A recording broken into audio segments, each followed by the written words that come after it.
We provide you the platform to turn your dreams into reality. Give wings to your aspirations with KR Mangalam University.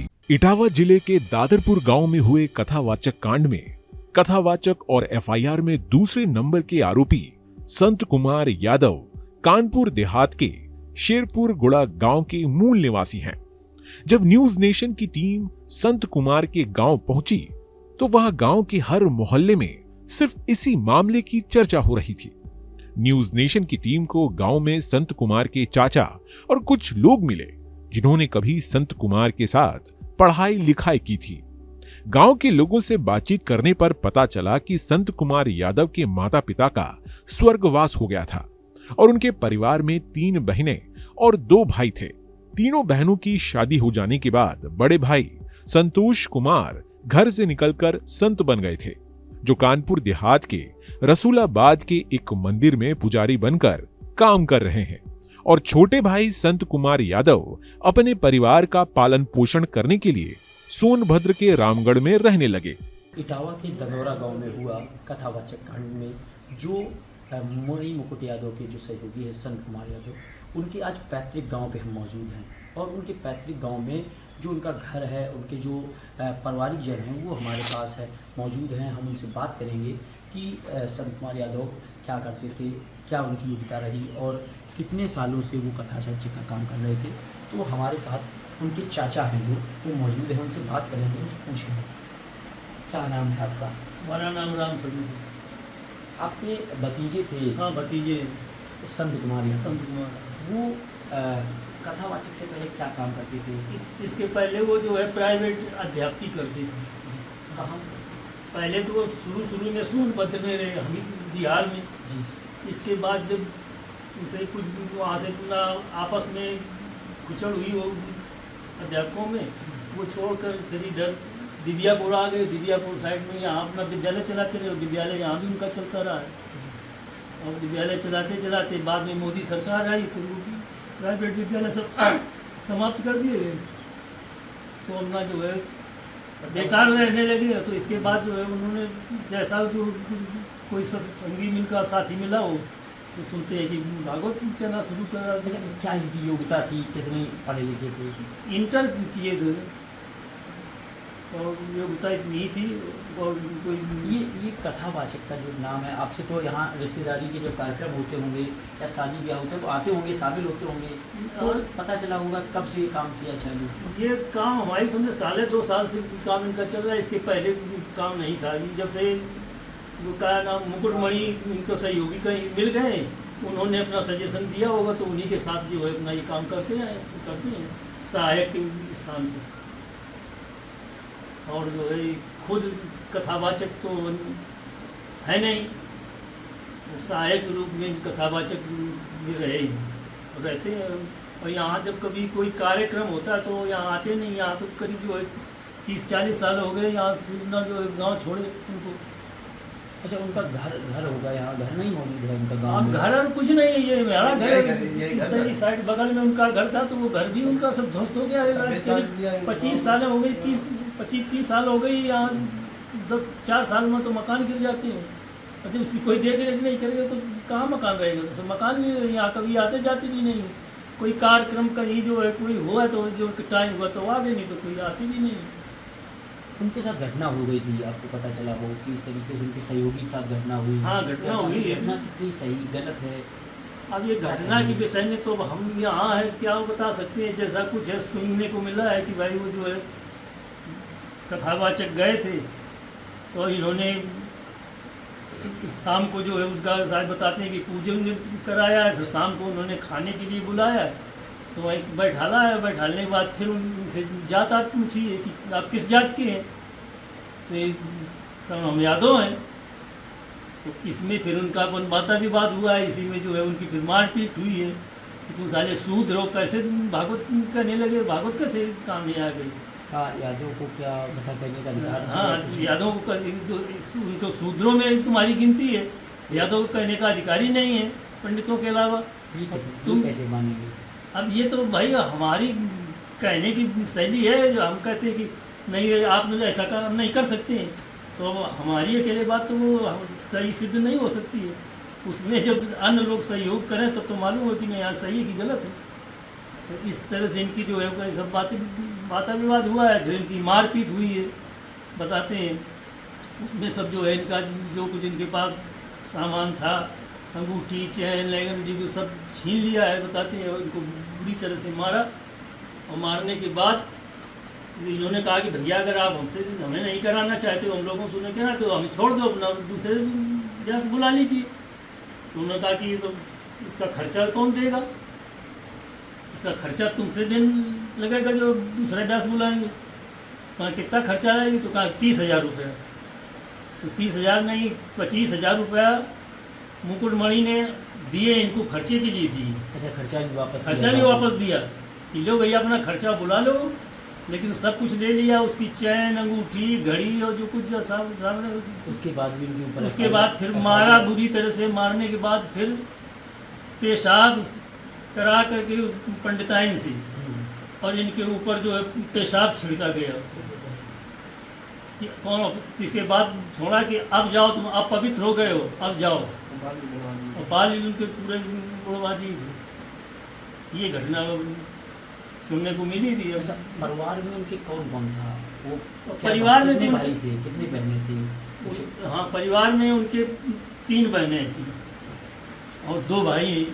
इससे संत सिंह से बड़ा भाई जो है संतोष कुमार है, वो भी संत हैं, बाबा बने।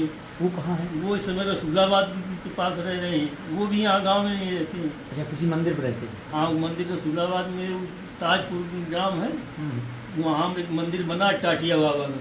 अच्छा, उस मंदिर में वो रहती हैं। ये उनका परिवार है। टीचर से पहले कभी गांव में यहाँ रहे तो क्या करते थे? कुछ यहाँ गांव में रहे नहीं, पढ़ाई की बस, उसके बाद पढ़ाई करने के बाद जो है जब बेकार रहे तो अब कुछ खर्चा पानी जेब को मिल नहीं पाता था, सो बाहर निकल गए और बाहर फिर वो बाहर बने रहे कि यहाँ उनका निवास नहीं। पिताजी भी उनके रहे, तो पिताजी चले गए दिव्यापुर के पास, बिटिया मझली है उनकी घसापुरवा में। वहाँ पिताजी भी अपना सब डेरा ढकुल्ला लेके चले गए, तो वहाँ वो बने रहे। अंतिम समय जब उनकी मरणासन स्थिति हुई तब उनसे खबर आई मेरे पास कि भैया मास्टर से कह दो जो है हमारे ले जाए। तो हम उनको ले आए, तो वो जो है थोड़े दिन के बाद वो यहीं फिर एक्सपायर हो गए थे। वो क्या व्यवसाय करते थे? आपके भाई थे वो? तो खेती करते थे, ना करते थे, किसान थे। चाचा का कहना है कि दोनों में आपस में कुछ कहा सुनी हुई, जिसके बाद संत कुमार यादव वहां से छोड़कर और यहीं जिले के अछलदा कस्बे में रहने लगे। वहीं प्राइवेट स्कूलों में पढ़ाई लिखाई कराने का काम शुरू किया, लेकिन सरकार आने के बाद अमान्य स्कूलों को बंद कर दिया गया, जिससे संत कुमार यादव बेरोजगार हो गए। इसके बाद उन्होंने कथावाचक मुकुटमणि यादव के साथ मिलकर कथा करने का काम शुरू कर दिया और लगभग 2 सालों से ये कथा करने का कार्य कर रहे थे। चाचा का कहना है कथावाचक कांड के परीक्षित ने ही मुकुटमणि यादव और संत कुमार यादव को कथा करने के लिए बुलाया था, लेकिन शाम को जब खाना खाने के समय बैठे तो जाति विशेष की बात करते हुए आधार कार्ड देखने लगे, जिससे वहां कहा सुनी होने लगी और उनके साथ मारपीट कर दी गई। संत कुमार की वीडियो वायरल हुई तो गांव की ही रहने वाले संत कुमार यादव के साथ पढ़े उनके बचपन के मित्र ने बताया, जो ग्रंथों का ज्ञान रखता है वही पंडित होता है और कथा करना कोई गलती नहीं है और कथा करना कोई गलत नहीं है, और वह कथा कई सालों से कर रहे थे और गांव में भी कथा करने का प्रोग्राम बनाया जा रहा था। वह शादी ब्याह में शामिल होने के लिए आते थे तो धार्मिक बातें करते थे और बड़े विद्वान भी थे। क्या नाम है आपका? मेरा जितेंद्र कुमार सिंह यादव जी। संत कुमार यादव हैं जी। वो आपके कौन थे? ये गांव नाते हमारे भतीजे हैं जी जी जी। आपके साथ पढ़ाई लिखाई? हाँ, हमारे साथ इंटर तक पढ़े लिखे हुए हैं। इसके बाद में वो मतलब बाहर जा कर के शिक्षण कार्य करते रहे, पढ़ाई लिखाई का काम मतलब प्राइमरी जूनियर विद्यालय चलाते रहे हैं और वो पढ़ाते रहे। जब विद्यालय वगैरह टूट टाट गए तो उन्होंने मतलब अपना ये कार्य शुरू कर दिया। अच्छा, ये कथावाचक का कार्य आप तो संपर्क में रहे होंगे, ये कार्य कब से शुरू ये किया? कम से कम 10-12 साल तो इनको हुई, 10-12 साल इनको हो गए कि कथा का कार्यक्रम शुरू किया अपने मतलब सहयोगियों के साथ। कुछ दिन मतलब सीखते रहे, फिर बड़े लोगों के साथ होकर के बढ़िया कथा का काम प्रारंभ किया है। इटावा का दंदरवाड़ा गांव, वहाँ पर जो ट्रक हुआ, जिस तरीके से उनके साथ घटना हुई, क्या आपने देखा, क्या जानकारी है उस पूरे में? नहीं, वो बहुत गलत हुआ है भाई।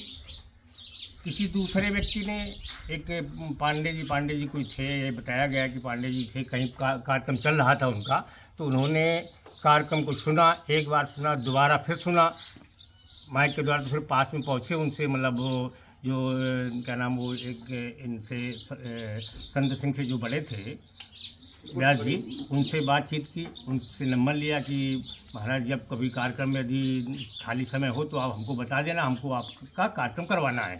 इस प्रकार से उनकी बात हुई, उसी माध्यम से वो वहाँ पर पहुँचे। पहुँच करके कार्यक्रम शुरू हुआ, कलश यात्रा भी हुई।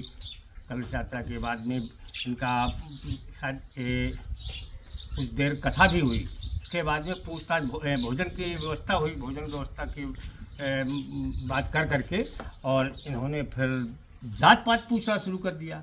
तो जो कि सूरदास था, जो नाल बजाता था, उसकी जात पूछी तो उसने बता दिया कि मैं कठेरिया हूँ साहब। तो उसी हिसाब से अरे बोले ये तो नीच जात है, और बस इनका आधार मांगना शुरू किया। तो बता दिया, संत सिंह ने बताया कि मैं भाई यादव जात से आता हूँ। उनसे पूछा कि उन्होंने बताया, उनके आधार लिया, अल्ले बस से अरे बोले तो नीच जात के हैं, बस मारपीट शुरू कर दिया। मारा पीटी, काफ़ी मारपीट किया। इसके बाद में जो महिलाएं थी, जहाँ जूता चप्पल पड़े थे, उनके नाक रगड़वाया। कोई पीछे से भी धक्का मार रहा है, लात दे रहा है, कोई कुछ कह रहा है। इस प्रकार से काफ़ी काम किया और बोले हाँ चलो अब ठीक है। अब ठीक होने के बाद बोले ऐसा करो, इनको पवित्र करिए। तो जो वो क्या एक महिला थी परीक्षित से, बोले भाभी जाओ पेशाब करके लाइए। तो बोले अब ये शुद्ध हुए। तो उनके ऊपर मतलब वो मूत को छिड़काव कर दिया। बोले अब तुम शुद्ध हो गए, अब कथा कहीं कह सकते हो। बोले चलो जाइए। बोले साहब ठीक है जा रहे। अरे बोले अभी तो काम बाकी रह गया। बोले इनसे ऐसा करिएगा कि इनकी चोटी तो काट दीजिएगा, पहचान तो बनाइएगा। फिर उनका मुंडन कर दिया। और बोले कठेरिया, बोले ये सूरदास इसको छोड़ दो। तो उसके काटे तो बाल पीछे से लेकर थोड़े से काटे, और उसको मतलब वो सूरदास समझ करके उन्होंने छोड़ दिया उसको। पहले छोटी छोटी काट करके फिर मारा पीटी। गांव के लोग काफ़ी घटना के बाद संपर्क हुआ था गांव में किसी से? आप हाँ, क्या बात, क्या कही? हाँ, यही बात बताई कि इस प्रकार से हमारे साथ ऐसे अभद्रता की लोगों ने। गाँव आए थे? नहीं, गाँव नहीं, संपर्क तो होता रहता है। आधार कार्ड बदलने का आरोप भी है। ये आधार कार्ड उनका दिया, जो मणि जी थे उनका आधार कार्ड दिया, और ले करके फ़ोटो खींच करके वो फटाक से बनवा लाए, ताकि ये हम समाज में दिखा दें। दो आधार कार्ड किसी के बनते हैं क्या? अरे भाई पोथी पढ़े तो पंडित हो, तो पंडित खुद ही है। यदि मतलब वो कथा का काम कर रहे हैं, कथा सुना रहे हैं लोगों को। संत कुमार यादव के चाचा और उनके गांव के लोगों का कहना है कि उनके साथ मारपीट की गई और उनसे आधार कार्ड पूछा गया। इसके बाद उनसे वही आधार कार्ड छीन लिया गया और उसके बाद एक डुप्लीकेट आधार कार्ड बनवाकर उनको फंसाने के लिए साजिश रची गई। Team news nation. जहां भक्ति है हर शब्द में, कथाओं में छुपे हैं दिव्य रहस्य और ज्योतिष देता है जीवन को दिशा। धर्म से जुड़ी हर बातों को जानने के लिए हमारे चैनल स्तुति को सब्सक्राइब करें। चैनल पर जाने के लिए इस लिंक पर क्लिक करें।